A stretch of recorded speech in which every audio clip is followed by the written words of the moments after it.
As a shooter, there's nothing worse than getting your shot blocked. I'd rather a goalie rob me blind or even hit iron than my shot not making it to the cage. Unfortunately, sacrificing the body has become a priority in most defensive systems. In the NHL, teams are now averaging over 15 shot blocks per game. And with 8 out of the top 12 teams since 2005 being from this year, blocking biscuits is sadly on the rise. And while I'm sure our coaches and our goalie union love this trend, in today's video we're here for our goal scorers. So let's break down how the NHL's best are avoiding sticks, skates, and shins to tickle the twine. Toe drag release. The coolest and most popular way of getting a shot through. Most commonly used to rip the puck between the triangle, this shot is effective since it's easy to get torque on it and quickly changes the angle for the tendy. If you want to completely avoid any chance of hitting shins, you could bring the puck in closer to your feet or simply delay longer to clear the stick and body. NHL snipers also love utilizing this on 2-on-1s to avoid the diving defender. And while the toe drag release can put you in harm's way, if you leverage the 10-2 or even skate backwards, it will protect you a bit from getting cleaned out. Now Connor Bedard has taken this release to a completely different level. He does it faster, has a wider range, and does it with his head fully up. This means he could shoot at any point in any direction, so he almost always gets his shot through. At this point, D are expecting the toe drag release from Bedsy, so much so that they're assuming he will do it. This allows him to just fire at will if they're out of position. The second way of getting your shot through is called the push shot. This is the opposite of the toe drag release, where you push the puck away from your body before releasing. This is used way less often because it's a bit more clunky. With that said, this method still creates a lane that wouldn't otherwise be there, and I 100% think it could be leveraged more often. Best results typically come from a fake shot or a load before deking or popping the puck into space. The more the D believes you're going to shoot before you push, the better.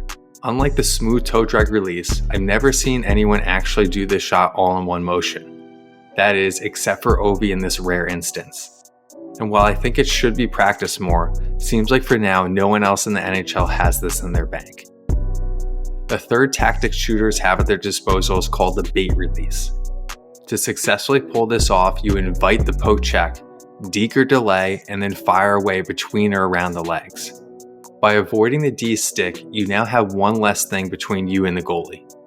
Additionally, by the time you release the puck, many times you're in the kitchen of the defender, making the tendy's job of seeing the release nearly impossible. This version from Kyle Connor is absolutely sick. He fakes the shot, then he dekes as if he's going to cut to the middle. This forces Ekholm to defend the inside with a poke. In a flash, Connor releases between the now open triangle. Now there are 2 more methods of getting more shots on net, and the last one is truly underutilized.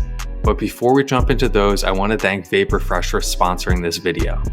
As hockey players, we know we rarely actually wash our equipment, so I count on Vapor Fresh to clean and deodorize my equipment, all while keeping my wife at bay.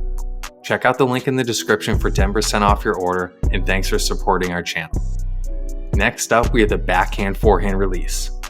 We've profiled this release before on our Instagram, and this one is a cheeky one for sure. As you're driving wide on a defenseman, you pop the puck through the triangle before releasing on the other side of the D stick. While this move has produced some highlight reel and clutch goals, Bedard once again shows us if you're quick enough, you could do this without even needing to pop the puck. His version may not give you as much street cred, but it's more efficient and allows the shooter to get more power behind the shot itself. Even with that said, I have absolutely no clue how Kempe got so much whip on this wicked wrister to beat Sorokin from distance. Finally, we have what I'm calling the Fadeaway Release. This is the Alexander Semin special and rare to see in the wild. Similar to the fadeaway jump shot in basketball, you want to force the D back before drifting away from the net and shooting. This gives you more room to work with and almost impossible for the D to get stick on puck. Panarin is likely a fan of Semin, as he's the only one I've seen use this recently in a one-on-one situation. He gets Hedman on his heels before fading away and beating Vazzy clean low block. Surprisingly, you can actually get a lot of mustard on this shot. Even though you're moving away from the net, you can really flex the stick if you lean back on it. And if none of these work, I guess you can always just walk the D like Datsuk.